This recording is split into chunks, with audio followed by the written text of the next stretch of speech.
The cry in the rain. The winter storm showed no mercy to the city that night. Sheets of icy rain lashed against the towering skyscrapers, their glass facades reflecting the glow of flickering streetlights. The roads, slick with water, shimmered like endless pools of black glass, and the wind howled through the empty streets like a phantom mourning its lost soul. Nathaniel Sterling stood beneath the overhang of his corporate headquarters, his sharp, chiseled features set in stone as he adjusted the collar of his wool coat. A billionaire at the pinnacle of power, he was known for his unshakable composure, his ruthless efficiency in business, and his ability to turn even the most hopeless deals into gold. The night security guard inside the building, a middle-aged man with graying temples, gave him a respectful nod through the glass doors, but Nathaniel barely acknowledged him. His mind was still on the merger negotiations that had stretched long into the evening. They had been grueling, but in the end, he had secured the deal. That was all that mattered. Numbers. Contracts. Control. These were the things he understood. But something was about to happen that no number, no contract, no legal clause could ever prepare him for. The rain pounded against his umbrella as he stepped beyond the shelter of the building, the cold immediately seeping through the fine fabric of his tailored suit. Across the parking lot, his sleek black town car waited with its headlights casting twin beams of white light through the downpour. Marcus, his driver of 10 years, stood beside the car, an umbrella in hand, his burly frame tense against the wind. He was a man of quiet loyalty, always where he needed to be, never missing a detail. Nathaniel walked briskly, his Italian leather shoes clicking against the wet pavement. His thoughts were already on tomorrow, appointments, meetings, financial forecasts. Then he heard it. A sound so faint, so fragile, that it nearly drowned beneath the storm. A sob. Nathaniel stopped mid-step, his brows furrowing. He turned his head slightly, listening. For a moment, all he could hear was the rain drumming against the pavement, the distant hum of a taxi speeding through an intersection. Then it came again. A small, broken sound. A child's cry. His grip tightened around the handle of his umbrella as he scanned the deserted street. The towering buildings, standing like silent sentinels, offered no answers. The neon signs of the city, distorted by raindrops, flickered in an eerie rhythm. The sound pulled him forward like an invisible force, an instinct he couldn't ignore. "Mr. Sterling?" Marcus's voice cut through the night. "Everything all right?" Nathaniel didn't respond. Instead, he followed the sound, his heart pounding for reasons he couldn't explain.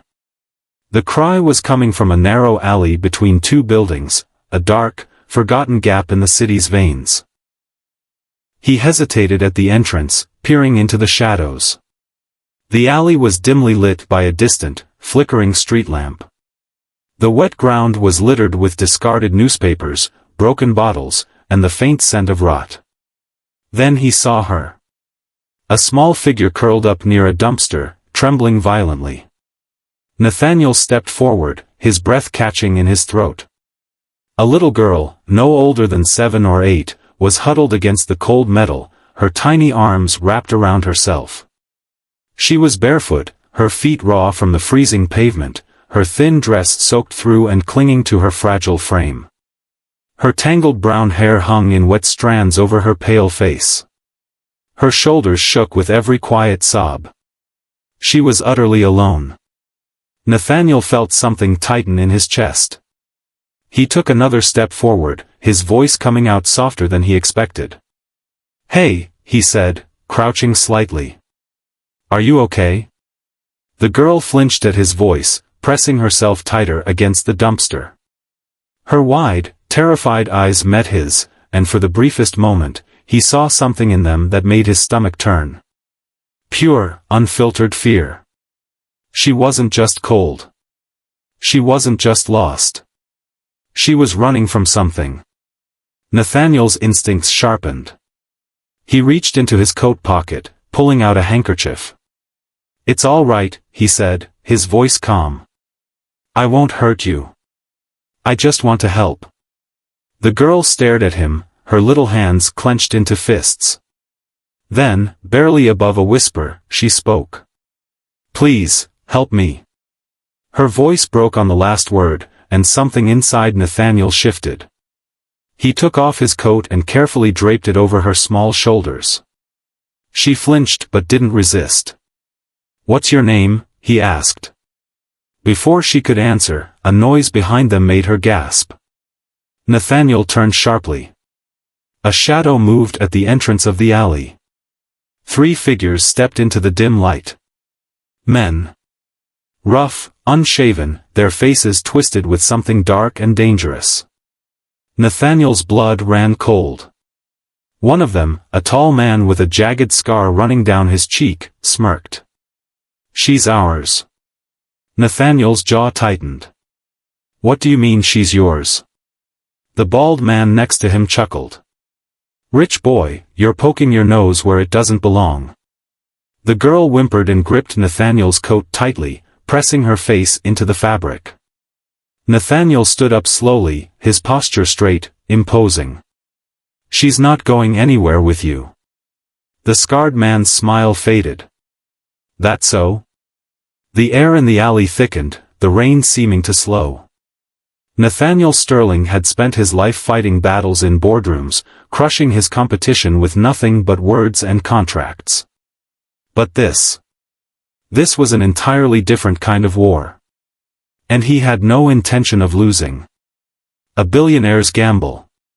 The rain continued to pour, hammering against the pavement like an unrelenting war drum.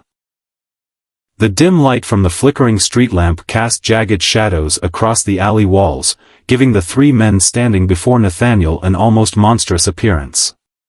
The little girl trembled beneath his coat, her tiny hands clutching the soaked fabric. He could feel her fear radiating off her, her breath coming in quick, panicked gasps. Nathaniel Sterling was not a man easily shaken. He had stood in boardrooms filled with ruthless tycoons, had faced corporate adversaries who would sell their own blood for profit. But tonight, staring into the dead, soulless eyes of these men, he felt something he had not in a long time. Rage. The scarred man took a step forward, his boots splashing in the puddles. You've got no business here, fancy suit, he sneered. Hand the girl over, and you can walk out of here with all your teeth. Nathaniel didn't move. He could feel the girl's tiny fingers gripping his sleeve, her silent plea more powerful than any words. His voice was calm, deliberate. Who are you? The bald man chuckled, cracking his knuckles. No one you need to know, rich boy. Just 3 men collecting what's theirs. She's not a possession, Nathaniel said coldly. The scarred man's smirk twisted into something cruel. Oh, but she is. She belongs to us. Nathaniel felt his muscles coil. He wasn't naive, this wasn't just a case of a runaway girl. These men weren't distant relatives or concerned guardians. There was something far more sinister happening here. You're lying, he said. The 3rd man, who had been silent until now, finally spoke. His voice was low, like gravel scraping against steel. Walk away, Sterling. Nathaniel's spine stiffened at the sound of his name. They knew who he was. That changed things. Marcus was still waiting by the car, too far away to hear what was happening. Even if Nathaniel called out, these men could react before help arrived. He needed to play this smart. Nathaniel adjusted the cuff of his sleeve, his expression unreadable. What do you want with her? The bald man smirked. Not your problem. Nathaniel let out a slow breath, calculating. His mind worked like it always did during high-stakes negotiations, analyzing risks, weighing options. This wasn't just about helping a lost girl. It was about standing between her and whatever nightmare she had run from. And these men were the nightmare. Nathaniel made his decision. She stays with me, he said, his voice steady. The scarred man's eyes darkened. Wrong answer. Then he lunged. Nathaniel barely had time to react before the man swung at him. Instinct took over, honed from years of disciplined training. He sidestepped just in time, and the man's fist whistled past his face. The force of the missed punch sent the thug stumbling forward. Nathaniel capitalized on the opening, landing a sharp elbow strike to the man's ribs. A sickening crack filled the alley as the thug gasped, doubling over. The bald man swore and charged. Nathaniel pivoted, bracing himself, but he wasn't fast enough. The second thug barreled into him like a freight train, slamming him against the cold brick wall. Pain exploded in his ribs, and the air rushed from his lungs. He gritted his teeth, refusing to go down. He had built an empire by being relentless.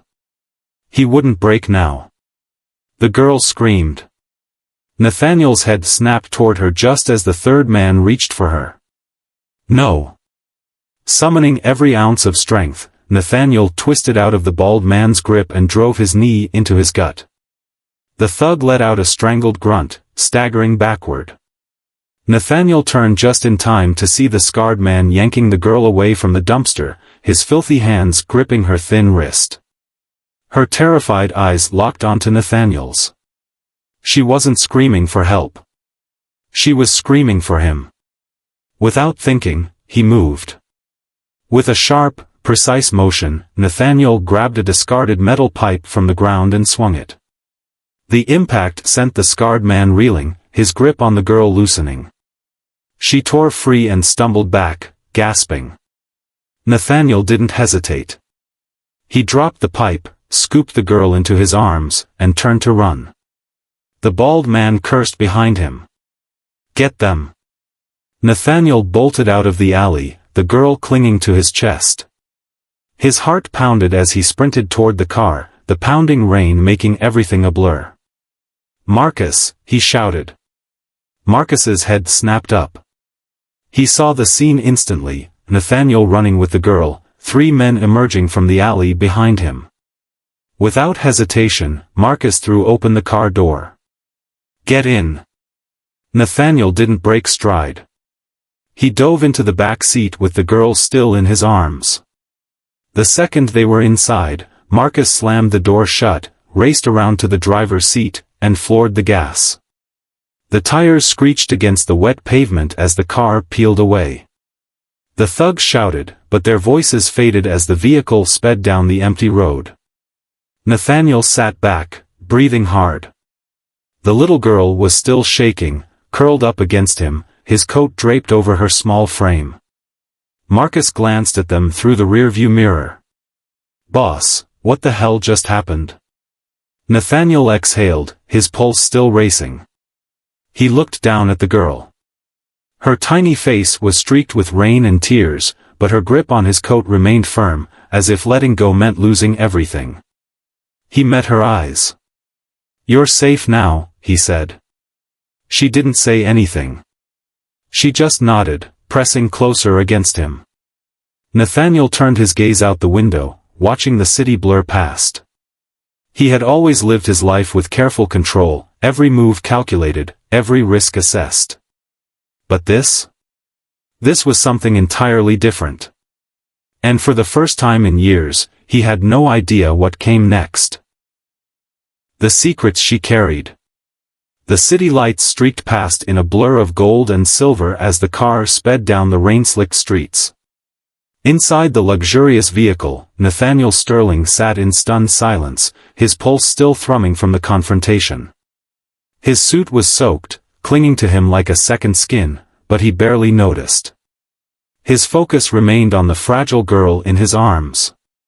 She hadn't spoken since they escaped. Her tiny fingers still gripped his coat, knuckles white from the intensity of her hold. She shivered, whether from cold or fear, he couldn't tell. Marcus glanced at them through the rearview mirror, his expression unreadable. Boss, where are we heading? Nathaniel hesitated. His penthouse? His estate in the Hamptons? None of those places seemed right. He had safe houses, hotels, places meant for his security, but this wasn't a business deal. This was a scared child who needed help. "My place," he finally said. Marcus nodded and took a sharp turn, maneuvering through the nearly deserted streets. Nathaniel looked down at the girl. Her hair was damp, matted to her pale skin. Up close, he could see the sharp angles of her face, the way her collarbones jutted out beneath the oversized coat. She was malnourished. His jaw tightened. How long had she been living like this? "What's your name?" he asked gently. She tensed but didn't look up. "It's okay," he assured her. "You don't have to tell me if you don't want to. I just want to help." She hesitated, then whispered so softly he almost didn't hear her. "Lena." Nathaniel nodded. "That's a beautiful name, Lena." She didn't respond, just curled in on herself, as if making herself as small as possible. His mind spun with questions. Who was she? Where did she come from? And why were those men after her? The arrival. By the time they reached his penthouse, the rain had lessened to a light drizzle, but the air was still thick with the scent of wet pavement. The building was one of the most exclusive in the city, with top-tier security that ensured absolute privacy. Marcus pulled into the underground garage, and as soon as the car came to a stop, Nathaniel wasted no time in stepping out, carrying Lena with him. She stiffened in his arms but didn't resist. The elevator ride to the top floor was silent except for the distant hum of the city beneath them. When the doors slid open, they stepped into a space filled with sleek modern designs, floor-to-ceiling windows revealing a sprawling view of the skyline. Soft, ambient lighting cast a warm glow, a sharp contrast to the cold streets they had just come from. Lena's eyes widened slightly as she took it in. Nathaniel set her down gently. "You're safe here," he said. She didn't say anything, just stood there, looking like a ghost in his massive living room. "I'll get you something warm to wear," he said, moving toward the hallway. Marcus lingered by the door. "Boss. I don't like this." Nathaniel turned. "You don't like what?" "This whole situation," Marcus said, lowering his voice. "That girl, she's running from something bad. Those men weren't just some random thugs. They knew you. They knew exactly who you were." Nathaniel's eyes darkened. "I know. And you brought her here?" Marcus gestured around. "This is your home, Sterling. You don't even know what kind of trouble she's carrying." Nathaniel exhaled slowly. "She's a child, Marcus." Marcus sighed, running a hand over his shaved head. "Yeah, but even kids get tangled in things they shouldn't." Nathaniel knew Marcus was right. He had built his empire on calculated risks, and this was by far the most unpredictable situation he had ever stepped into. But when he looked at Lena, standing there, shivering in silence, eyes darting around as if expecting danger to pounce at any moment, he knew he had made the right choice. "I'll handle it," he said. Marcus exhaled, then nodded. "I'll increase security." As Marcus left, Nathaniel retrieved a fresh towel and one of his softer sweaters from his room. When he returned, Lena was standing in the same spot, eyes fixed on the city outside. "Here," he said, handing her the towel. She hesitated before reaching for it. He turned away to give her some privacy as she dried her hair. "There's a bathroom down the hall," he said. "You can get cleaned up. I'll find something for you to eat." She nodded slightly and disappeared down the hall. Nathaniel released a breath he hadn't realized he was holding. The first crack in the silence. By the time Lena returned, her hair was slightly damp but brushed, and she had slipped into his sweater, which swallowed her tiny frame. She stood uncertainly in the doorway. Nathaniel was in the kitchen, setting down a bowl of hot soup. "You should eat." She eyed it warily. "It's safe," he assured her. Slowly, she made her way to the table and sat down. She picked up the spoon with shaky fingers and took a tentative sip. The moment the warm broth touched her tongue, something in her face shifted. A kind of cautious relief. Nathaniel leaned against the counter, watching her. "Lena," he said after a moment. "Who were those men?" Her grip on the spoon tightened. Her voice was so soft it was barely above a whisper. "I don't know." He frowned. "They acted like they owned you." Her shoulders hunched. "They took me," she admitted. A chill ran down Nathaniel's spine. "Took you?" She nodded, staring into her soup as if it held the answers to everything. "From the shelter." Nathaniel's stomach turned. "What shelter?" "The one on 32nd Street, she murmured. I ran away from my foster home. It was bad there. So I went to the shelter, but, one night, men came. They took some of us. Said we had to work for them." Nathaniel clenched his fists. Human trafficking. That's what this was. These men weren't just thugs. They were predators, and Lena had barely escaped them. His pulse pounded with fury. "How did you get away?" he asked. She swallowed hard. "I hid. In a trash bin. They thought I was gone." Nathaniel exhaled sharply. She was smart. Brave. But she had been alone in this nightmare, running through the streets with no one to protect her. Until now. He sat across from her. "Lena," he said quietly. "I'm not going to let them take you again." Her eyes lifted, wide and uncertain. You won't?" "No," his voice was steel. "I promise." Tears welled in her eyes, but she quickly blinked them away. He reached for his phone. "What are you doing?" she asked. "Making sure those men never come near you again." Lena flinched. "No. You can't call the police." Nathaniel paused. "Why not?" She bit her lip, shaking her head. They're part of it." The realization hit him like a thunderbolt. This went deeper than he thought. And now, he was tangled in something dangerous. But one thing was clear, he wasn't backing down. Not now. Not ever. Because Lena wasn't just another problem to be solved. She was a life worth fighting for. And Nathaniel Sterling had never lost a fight. Shadows in the dark. The weight of the truth.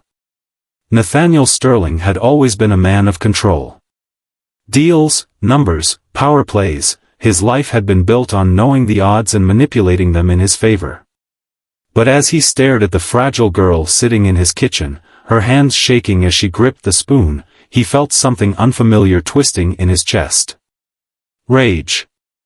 Not the cold, calculated anger he reserved for business rivals. No, this was different. This was fury, pure and raw, ignited by the quiet fear in Lena's eyes. The police were involved. Not just turning a blind eye, but actively part of the operation. It made sense now. Why those men had been so confident, so brazen.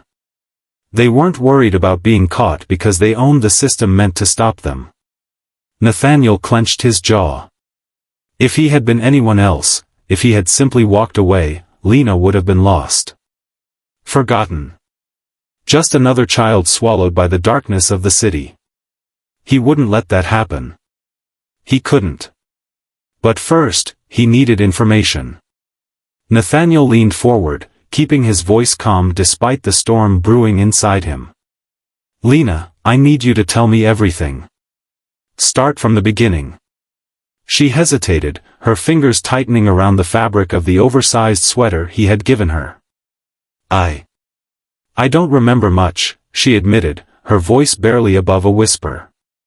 I've been in the system since I was little. Foster homes, group homes. I never stayed anywhere long. Nathaniel nodded, silently urging her to continue. The last place I was in, she swallowed hard. It was bad. The woman who ran it, she let men come to the house. Paid her. They. She stopped abruptly, pressing her lips together, her entire body trembling. Nathaniel's hands curled into fists. He had heard rumors before, whispers of foster homes being used as hunting grounds for human trafficking rings. But seeing the evidence sitting right in front of him, it was different. It was personal now. Lena forced herself to continue. I ran away, she whispered. I thought I was safe at the shelter. But they came. One night, they came and took some of us. Nathaniel's stomach churned. How many? She hesitated, then held up 4 fingers. 4 girls, he clarified. She nodded. That night. But there were more before us. A pit formed in his stomach. How did you escape? Lena dropped her gaze to the floor. I hid. I ran. And I kept running. Nathaniel inhaled slowly. She had survived on nothing but instinct and desperation. Until tonight. Until she had stumbled into his path. And now? Now she was caught in a storm far bigger than she realized. Unseen eyes. Nathaniel stood, pulling out his phone. Who are you calling? Lena asked, her voice panicked. Not the police, he reassured her. Instead, he dialed a number few people knew.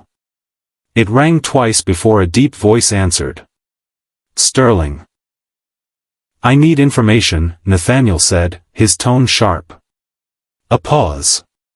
Then, on what? Nathaniel glanced at Lena before responding. A human trafficking ring. Operating in the city. And I need it fast. A low exhale came through the phone. You really want to go down this road, Sterling? Nathaniel's grip tightened. I don't have a choice. Silence. Then, I'll send what I can. The call ended.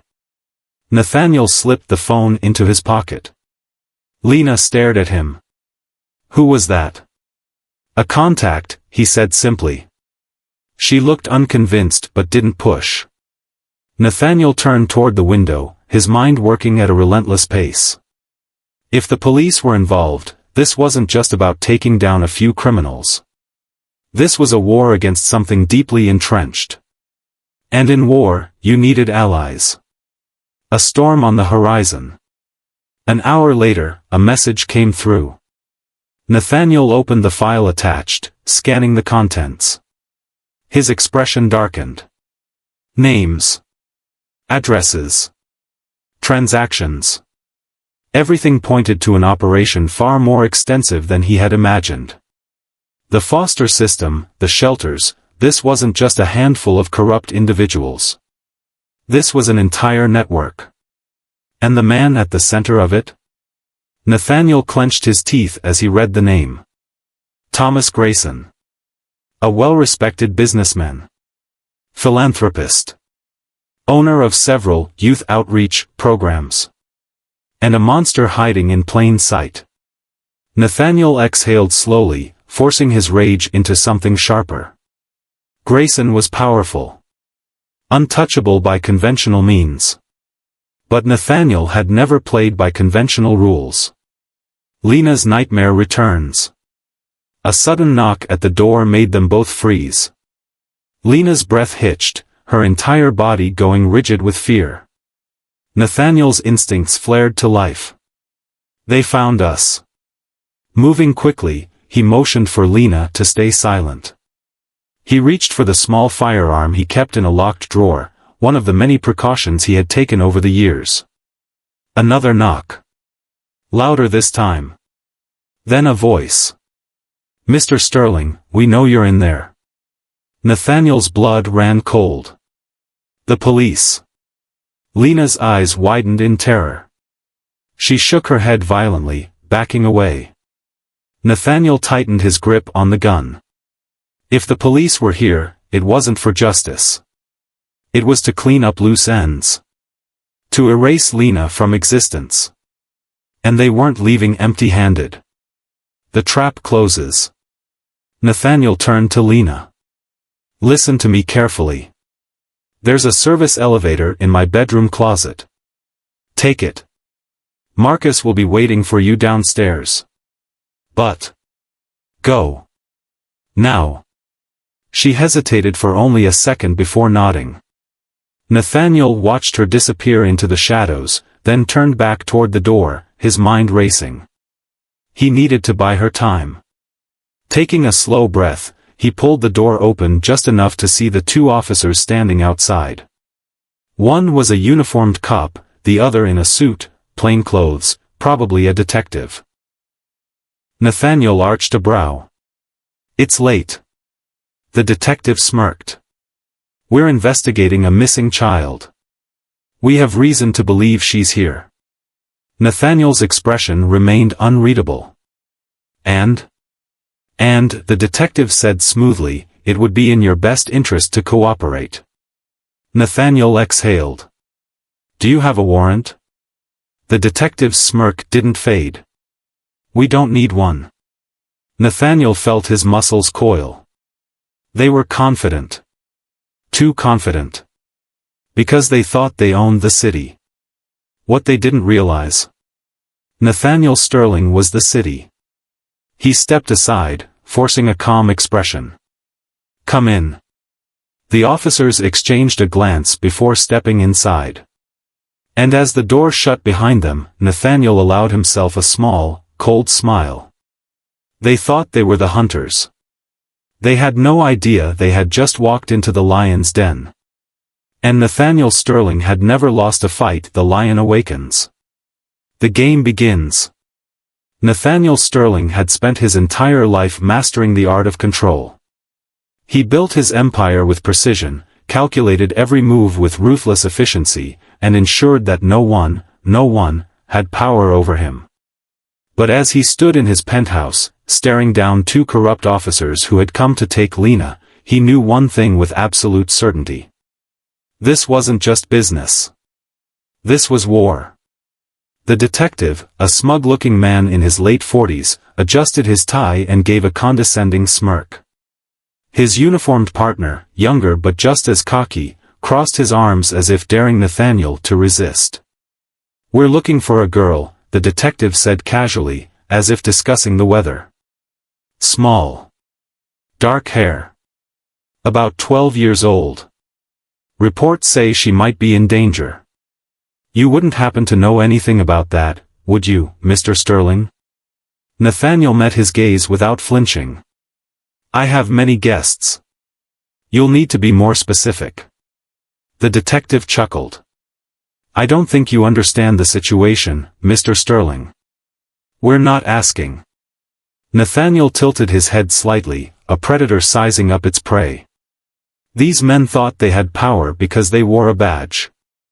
They had no idea who they were dealing with. Then you won't mind showing me a warrant, Nathaniel said smoothly. The detective sighed, as if disappointed. See, I was hoping we could keep this simple. A man like you? You don't want trouble. Nathaniel's jaw tightened. They think they can intimidate me. Funny, he said coolly, I was thinking the same thing about you. The detective's smirk wavered. Nathaniel had played enough high-stakes games to recognize when a man was second-guessing himself. He took a slow step forward, letting the weight of his presence fill the room. You came here without a warrant. That means you either don't have enough evidence, or you don't want anyone knowing you're here. Which is it? The detective's lips pressed into a thin line. I'm giving you one chance, Nathaniel continued. Walk away. Before you find out exactly what kind of trouble a man like me can bring to your doorstep. The room was silent. Then the younger officer shifted, his hand twitching toward his belt. Nathaniel reacted instantly. Before the officer could even process what was happening, Nathaniel moved. His hand shot out, grabbing the officer's wrist in an iron grip, twisting it just enough to make him hiss in pain. The detective reached for his gun. A click echoed in the room. Nathaniel had drawn his own weapon faster. And unlike them, he wasn't shaking. "You really don't know when to back down, do you?" Nathaniel asked, voice deadly calm. The detective froze. Nathaniel took a step closer, pressing the barrel of his gun against the man's chest. "This is my home," he said quietly. "You walked in here thinking you had power over me. That was your first mistake." The detective swallowed hard. Nathaniel's expression never wavered. "Now, here's what's going to happen. You're going to leave. You're going to pretend you never came here. And you're going to tell whoever sent you that if they ever come near that girl again, I will personally burn their entire operation to the ground." Silence. Then the detective nodded stiffly. Nathaniel lowered the gun, but didn't move aside. "Go," he ordered. The two officers hesitated, then turned and walked toward the door. But just before they stepped out, the detective glanced back, his expression dark. "You have no idea what you just did, Sterling." Nathaniel's lips curled into a cold smile. "That's where you're wrong. I know exactly what I just did." The door slammed shut behind them. Nathaniel exhaled slowly, feeling the controlled burn of adrenaline coursing through him. He wasn't just fighting a few corrupt cops. He was fighting an entire system. And he had just declared war. The escape route. Nathaniel moved quickly, heading toward his private elevator. Lena should have made it downstairs by now. If Marcus followed instructions, he would have taken her to the underground garage, where an unmarked car was waiting. He pulled out his phone, dialing Marcus. The line rang once before connecting. "She's with me," Marcus said immediately. "We're leaving now." Nathaniel nodded to himself. "Good. Take her to the safe house." "You sure about this, boss?" Marcus asked. "This is a dangerous game you're playing." Nathaniel's voice was steel. They made it personal. "Now it's my turn." Marcus didn't argue. Nathaniel ended the call and turned toward his desk, unlocking the secured drawer beneath it. Inside was a black folder. His insurance policy. For years, Nathaniel had built a network of informants, private investigators, and underground contacts. He had dirt on politicians, law enforcement, corporate elites, anyone who might one day become a problem. Now, it was time to use it. He pulled out a USB drive and plugged it into his laptop.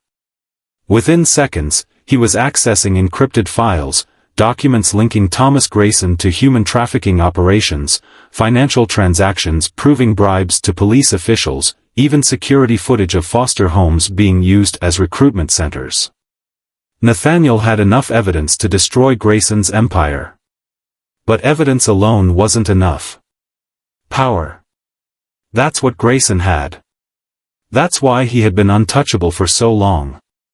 If Nathaniel wanted to take him down, he needed to outplay him. He needed to do more than expose him. He needed to eliminate him. A deadly proposition. Nathaniel picked up his phone and dialed another number. It rang once before a deep, gravelly voice answered. "It's been a long time, Sterling." Nathaniel leaned back in his chair. "Not long enough, Victor." Victor Reznov.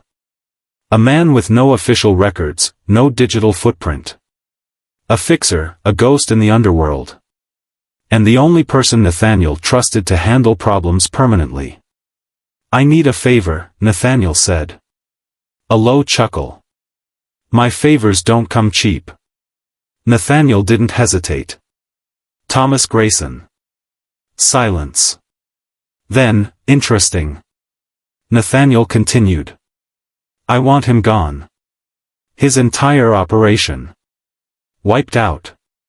Victor hummed thoughtfully. "That's a tall order. You do realize who he's connected to?" Nathaniel's jaw tightened. "I don't care." A pause.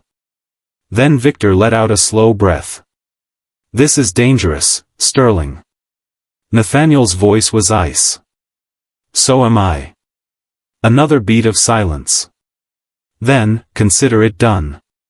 The call ended.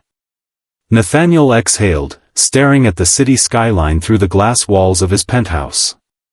Grayson thought he was untouchable. He thought he could take children, by the law, bury the truth. But he had made one fatal mistake. He had crossed Nathaniel Sterling. And by the time this was over, there wouldn't be a single shadow left for him to hide in. The final reckoning. The war begins. Nathaniel Sterling stood in the dim glow of his penthouse office, his fingers drumming against his mahogany desk. The city lights sprawled beneath him like a living organism, oblivious to the war he had just declared. Thomas Grayson, the man who had orchestrated the trafficking ring, bribed police officers, and destroyed countless innocent lives, was about to meet his downfall. Victor had confirmed his team was in place. Marcus had safely transported Lena to the safe house. Now, all that was left was to finish what he started. Nathaniel inhaled deeply. He wasn't just fighting for Lena. He was fighting for all the children Grayson had stolen. And this time, he would be the one pulling the strings. The setup. Nathaniel moved swiftly, his mind a machine of calculations and strategies. First, he needed to isolate Grayson. He couldn't just kill the man, not yet.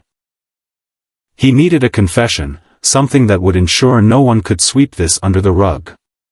Nathaniel opened his laptop, connecting to the encrypted files Victor had obtained. The data was damning: offshore accounts, transaction histories, security footage, enough to bury Grayson for a lifetime. But the true masterpiece? A live video feed directly from inside Grayson's estate. Nathaniel smirked. Perfect. He pressed a button. The plan was in motion. The trap. Grayson sat in his lavish estate, sipping a glass of expensive scotch, oblivious to the forces closing in around him.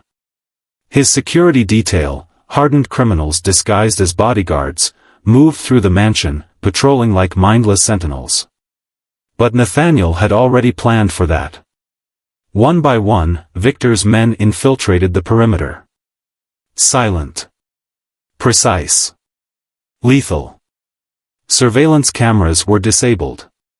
Guards were neutralized. By the time Grayson noticed something was wrong, it was too late. A deafening explosion rocked the estate. The entire mansion plunged into darkness. Grayson stumbled to his feet, panic rising in his chest. What the hell? Another explosion. Smoke filled the hallways. Then, a voice crackled through the speakers hidden in the walls. A voice he recognized. A voice that sent ice through his veins. Nervous, Grayson? Grayson's blood ran cold. Sterling. Nathaniel's chuckle echoed through the mansion. You and I need to have a little chat. The reckoning. Grayson staggered through his estate, heart hammering. His men were missing. His security system was dead. And Nathaniel was watching. Did you really think I'd let you get away with this? Nathaniel's voice taunted through the speakers. You took children, Grayson. You sold them like merchandise. Did you think there would be no consequences?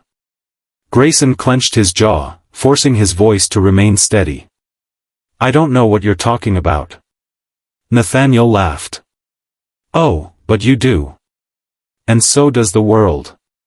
The monitors in Grayson's office flickered to life. Security footage played, video evidence of his operations, his dealings, his crimes. But the worst part? It was being broadcasted live. Every major news station. Every law enforcement agency. Every political figure who had ever shaken Grayson's hand, they were all watching. Grayson's face turned deathly pale. You should have killed me when you had the chance, Nathaniel said coldly. The fall of a kingpin. Grayson had always been a survivor. But for the first time, he felt powerless. The truth was out. There was no one left to bribe, no one left to silence. And then the walls exploded. Armed operatives stormed the estate. FBI, Homeland Security, International Law Enforcement. They had all seen the evidence. And now, they had come to take him. Grayson tried to run, but Victor's men intercepted him, slamming him against his own desk. Nathaniel's voice crackled over the intercom one last time. Game over. As the agents hauled Grayson away, the billionaire's world crumbled around him. He had spent years building an empire of corruption. And in one night, Nathaniel Sterling had burned it to the ground. The aftermath. 2 days later, Nathaniel sat on the balcony of his countryside estate. Lena sat beside him, wrapped in a blanket, staring out at the peaceful horizon. She was safe now. Grayson was gone, his entire network dismantled. But Nathaniel knew this wasn't just about Grayson. There were others like him. Others who thought they were untouchable. Nathaniel exhaled. He had spent his life building an empire of wealth. Now, he would build something else. An empire of justice. Lena turned to him, her small voice breaking the silence. Are you leaving? Nathaniel looked at her, surprised. No. Why would I? She hesitated. Because people always leave. His expression softened. He reached out, gently placing a hand over hers. Not this time, he said firmly. Not ever.